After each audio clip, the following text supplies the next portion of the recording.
ଏବେ ଆଞ୍ଚଳିକ ପାଣିପାଗ ବିଜ୍ଞାନ କେନ୍ଦ୍ର ପାଖରୁ ଏକ ବଡ଼ ଖବର ସାମ୍ନାକୁ ଆସିଛି। 7 ଜିଲ୍ଲାକୁ ପ୍ରବଳ ବର୍ଷା ନେଇ ସତର୍କତା ଜାରି କରିଛି ପାଣିପାଗ ବିଭାଗ। କେଉଁ ଜିଲ୍ଲାକୁ କେତେ ମାତ୍ରା ବର୍ଷା ଅଛି ତାହା ଜାଣିବା ପୂର୍ବରୁ ଚ୍ୟାନେଲରେ ନୂଆ ଥିଲେ ଚ୍ୟାନେଲଟିକୁ ସବସ୍କ୍ରାଇବ୍ କରି ବେଲ୍ ଚିହ୍ନଟିକୁ ଦବାଇ ରଖନ୍ତୁ। ଆସନ୍ତା 24 ଘଣ୍ଟା ମଧ୍ୟରେ ନୂଆପଡ଼ା, ବରଗଡ଼, ସମ୍ବଲପୁର, ବୌଦ୍ଧ, ଦେବଗଡ଼ ଏବଂ କେନ୍ଦୁଝରରେ କିଛି ଅଞ୍ଚଳରେ ପ୍ରବଳ ବର୍ଷା ସମ୍ଭାବନା ଥିବାରୁ ଭୁବନେଶ୍ୱର ପାଣିପାଗ ବିଜ୍ଞାନ କେନ୍ଦ୍ର ପକ୍ଷରୁ ସତର୍କ ସୂଚନା ଜାରି କରାଯାଇଛି।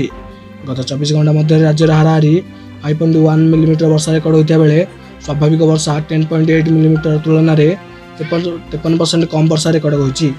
ଗୁରୁବାର ମାଲକାନଗିରିରେ ସର୍ବାଧିକ 33% ବର୍ଷା ରେକର୍ଡ କରାଯାଇଥିବା ବେଳେ ଚାନ୍ଦବାଲି, କଟକ, ପାରାଦୀପ, ଭୁବନେଶ୍ୱର, କେନ୍ଦୁଝର, ଦାରିଙ୍ଗବାଡ଼ି, ନୟାଗଡ଼, ପାରଳାଖେମୁଣ୍ଡି, ଭଦ୍ରକ, ଯାଜପୁର, ଢେଙ୍କାନାଳ, ଦେବଗଡ଼, ଜଗତସିଂହପୁର ଏବଂ କେନ୍ଦ୍ରାପଡ଼ାରେ ଝିପଝିପ ବର୍ଷା ହୋଇଛି।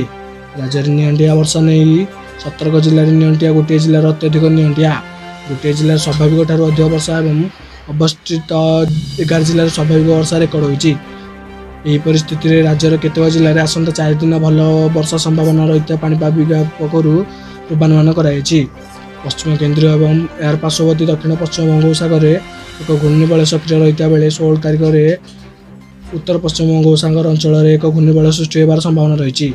ଏହାର ପ୍ରଭାବରେ ଆସନ୍ତା 4 ଦିନରେ କେତେକ ଜିଲ୍ଲାରେ ପ୍ରବଳ ବର୍ଷା ସମ୍ଭାବନା ରହିଥିବା ସତର୍କ ସୂଚନା ଜାରି କରିଛି ପାଣିପାଗ ବିଭାଗ।